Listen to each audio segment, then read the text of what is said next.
Hey guys, QuinntonTV here and welcome to a brand new video where today we are back with episode 2 of Halo Infinite in depth. Now today's episode is going to be a bit of a crazy one because it's just one topic we're going to be talking about today, but then we're going to be going a bit more in depth with that topic.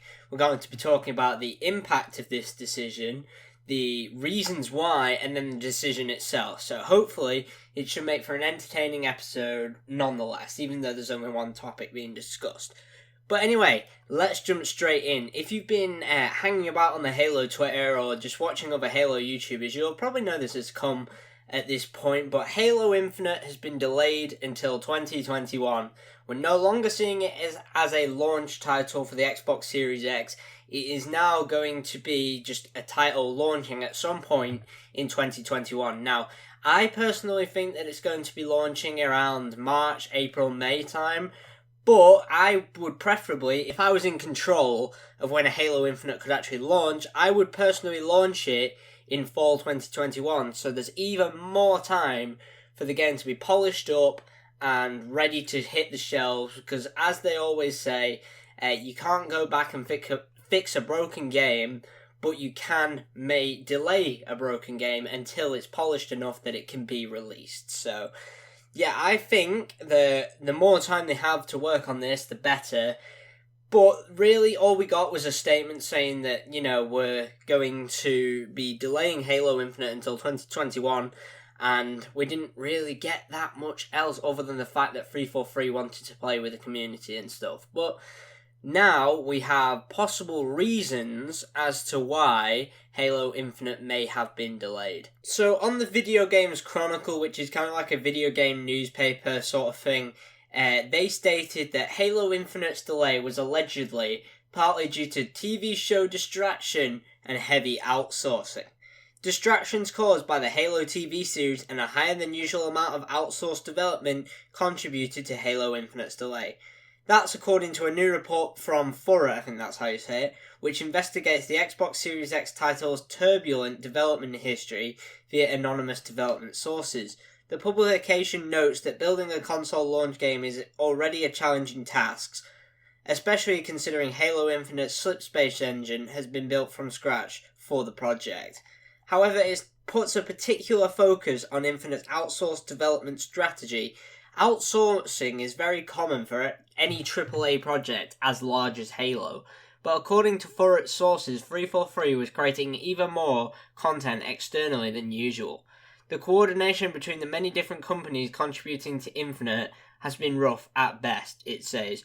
One person familiar with the company's plans indicated that they believed that outsourcing for Infinite was at a ratio higher than a typical studio undertakes during development, which has caused significant headaches for cross-development collaboration. Now, this is basically, they are outsourcing the game, which means they send parts of the game off to be worked on by other companies so they can get it done quicker and, to a higher quality, at the same high quality, just done quicker because more people are working on it. But they've done that so many times that Halo Infinite, so many people are going off in their own directions, and it's hard to control what 343 wants in Halo Infinite. So they've had to delay it and then take control again. Pretty much that's what I've interpreted from this. They're trying to get control over these outsourced companies, and then after that, they're trying to get Halo Infinite back to what their vision of it was. So if this is the sole reason that Halo Infinite is being delayed, I would expect the date that I predicted earlier, so March, April, May time, to be more accurate than the fall 2021 time, because all they're doing is gathering all this stuff together and putting it together. If it's not because of the graphical complaints, that would probably mean that we'll get a fall 2021 release, and they'll be working on other things, so it will take much, much longer than originally intended.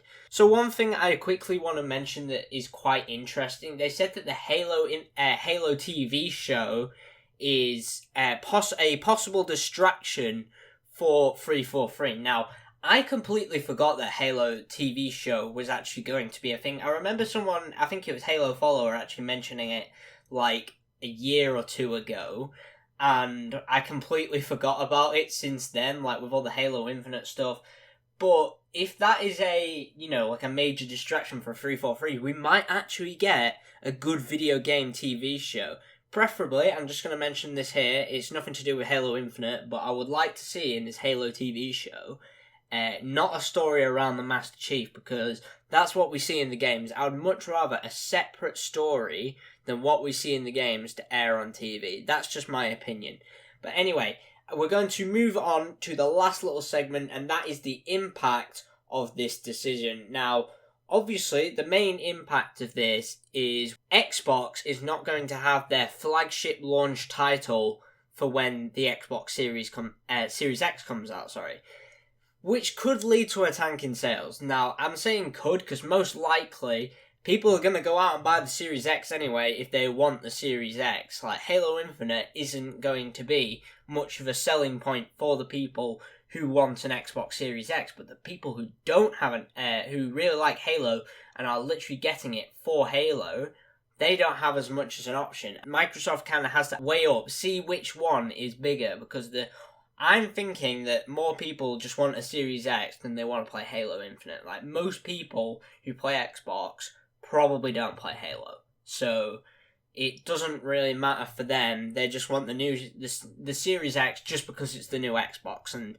that is the sole reason. They don't really give a shit about Halo. But then the Halo fans, because there are a fucking lot of Halo fans out there who are really excited for Halo Infinite, they're going to have to wait for an extra year. So do they really have them the need to go out and buy an Xbox Series X when they can just keep on to their original Xbox One for an extra year and play some Halo 5? Now, that nicely segues on to the next point. That will mean that it will be 6 years between Halo 5 and Halo Infinite. Now, this is not that big of a deal for me. I can put up with Halo 5 for maybe another year at most.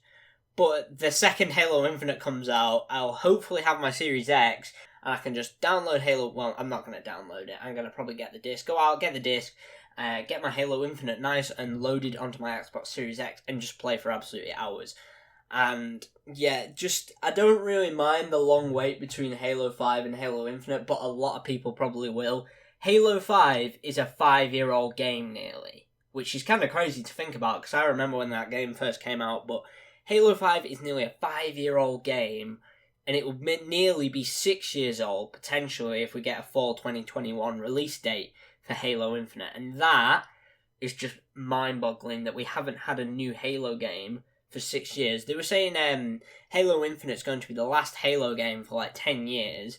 We almost had that for Halo 5. We were 4 years off, potentially, which is kind of crazy to think about. But yeah, that's going to be it for today's video here. If you did enjoy, please do like and subscribe. I'm guessing Halo Infinite news is going to be slowing down now because we have had the announcement that the game is being delayed. So I don't think we're going to get too much more news until then. But anyway, I'll be keeping you guys up to date with the latest Halo Infinite news here on the channel, so make sure you subscribe and turn on notifications so you never miss those videos. Also, if you want to hear more Halo Infinite news and see gameplays of other games such as Call of Duty, Minecraft, and obviously playing some Halo multiplayer, be sure to go down to the link in the description and go and check out my QuinntonTV channel, where I upload maybe 4 times a week for you guys. So anyway, if you did enjoy, please do like and subscribe, and I'll see you all in the next one.